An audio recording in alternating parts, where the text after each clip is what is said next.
Bienvenue au Vendredi Surprise, les vendredis où je peux parler de n'importe quel sujet.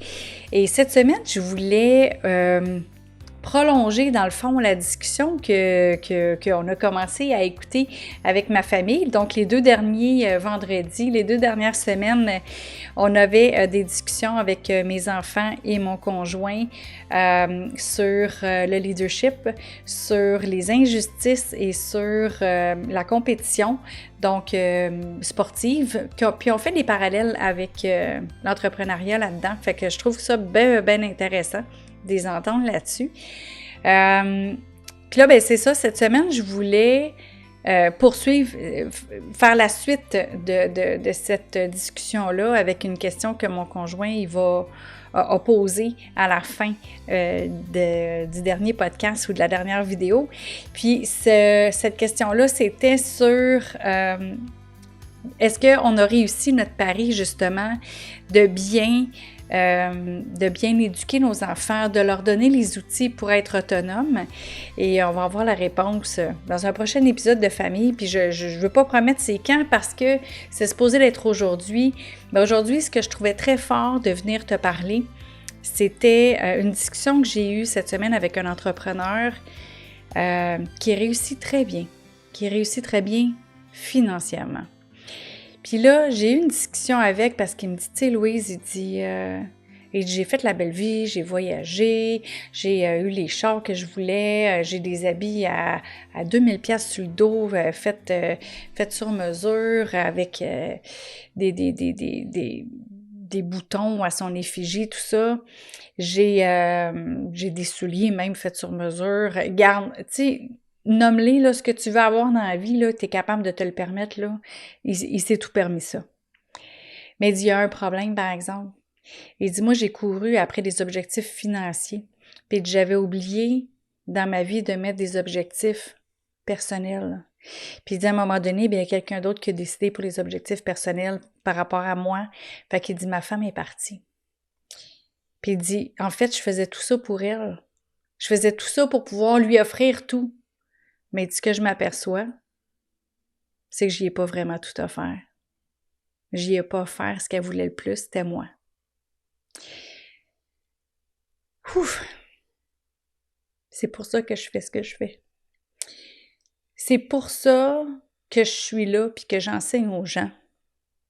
Je t'émotive parce que moi, je voulais pas que ça m'arrive. Puis c'est arrivé à mes parents, puis c'est ça qui a fait que je fais ce que je fais aujourd'hui. Moi, ça va faire presque 30 ans que j'étais avec mon conjoint, puis ma mère me demandait aujourd'hui, peut-être 1 heure avant que j'enregistre ça avec vous autres, elle m'a demandé, elle dit « Comment ça va? » Tu sais, vu que les enfants sont moins là, sont, tu sais, appartement, résidence avec le cégep, puis tout ça.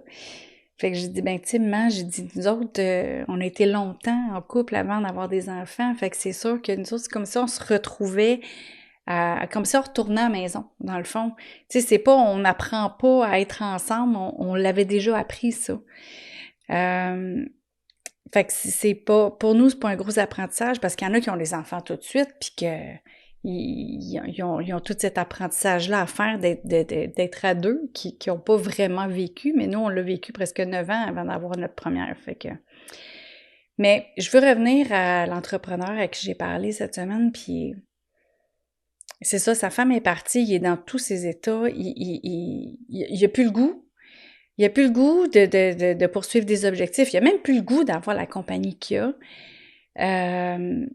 Parce que, justement, la raison pour laquelle il faisait ça, un peu comme une muse avec un artiste, et parce que la raison pour laquelle il faisait ça, elle n'existe plus. Elle n'est plus là. Puis il n'y a plus moyen de la reconquérir parce qu'il a trop été longtemps absent. Il a trop été longtemps pas là. Puis quand il me parlait, il dit « J'ai voyagé partout à travers le monde », il y avait souvent des voyages d'affaires. Oui, il amenait sa femme, mais c'était des voyages d'affaires. C'était pas juste des voyages d'amoureux. C'était pas juste des voyages d'être les deux ensemble. C'était pas juste ça.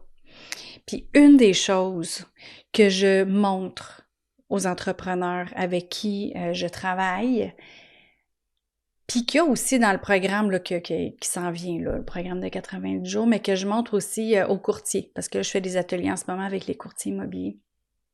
Puis, c'est dans ton agenda, prévois toutes tes vacances.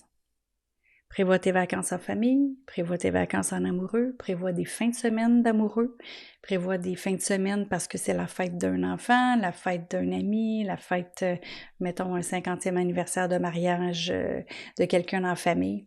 Prévois ça. C'est la première affaire à mettre dans ton agenda.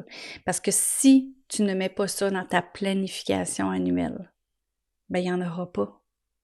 Puis là, ça va être ah ben garde, on va pouvoir aller à telle place. Là, c'est sûr que les voyages là aujourd'hui sont sont menacés.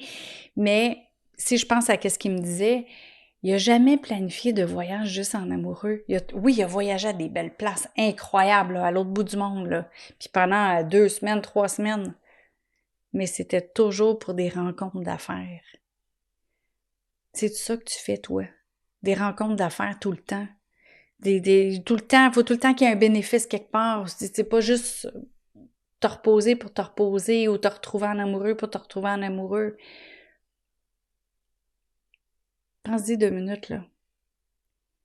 Là, maintenant, même si tu restes au Canada ou au Québec ou en France ou en Belgique ou à Madagascar, même si tu restes là, c'est parce que je sais qu'il y a des gens qui m'écoutent de tous ces pays-là. Même si tu restes là, chez toi, parce que tu peux pas voyager, est-ce que tu prévois quand même du temps en amoureux? Pense-y 2 minutes, là. Puis là, mets-les dans ta planification. C'est le moment. Parce que souvent, là, en décembre, on commence à planifier l'année d'après ou en janvier, on planifie l'année. Donc, on met ça dans notre planification. Puis, je te souhaite réellement de pouvoir te retrouver dans ton couple si c'est quelque chose qui a commencé à prendre un peu de la distance. Et je souhaite sincèrement que juste ce petit truc-là va faire que tu vas remettre du plaisir dans ta vie, que tu vas remettre du fun dans ta vie, que tu vas remettre du piquant dans ta vie amoureuse, que tu vas remettre tout ce pourquoi dans le vrai fin fond là, que tu travailles. Parce que viens pas me dire que c'est juste pour l'argent. Parce qu'à un moment donné, l'argent, qu'est-ce que tu vas faire avec? Si tu en as trop pour tes besoins, qu'est-ce que tu vas faire avec? Fait que dans le fond, là, l'argent n'achète pas le bonheur. Ça aide, ça aide énormément. Je suis pas en train de dire que l'argent n'est pas là, qu'elle n'est pas bonne, là. C'est pas ça que je suis en train de dire du tout. Ce que je suis en train de dire, c'est que c'est pas ça le focus premier. Puis, le bonheur, ben tu t'aperçois qu'une fois que tu l'as pu, comme mon entrepreneur de cette semaine, qui s'en fout. Lui, il pourrait rester là, maintenant, en ce moment, là, dans un sous-sol, plus de lumière, puis tout, il est rendu là. Il s'en fout, là.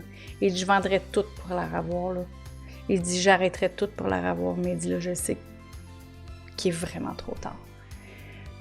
Fait qu'avant d'être rendu là, commence à planifier, à mettre du bonheur dans ton agenda avec ceux que tu aimes, puis avec ceux pour qui tu fais ce que tu fais.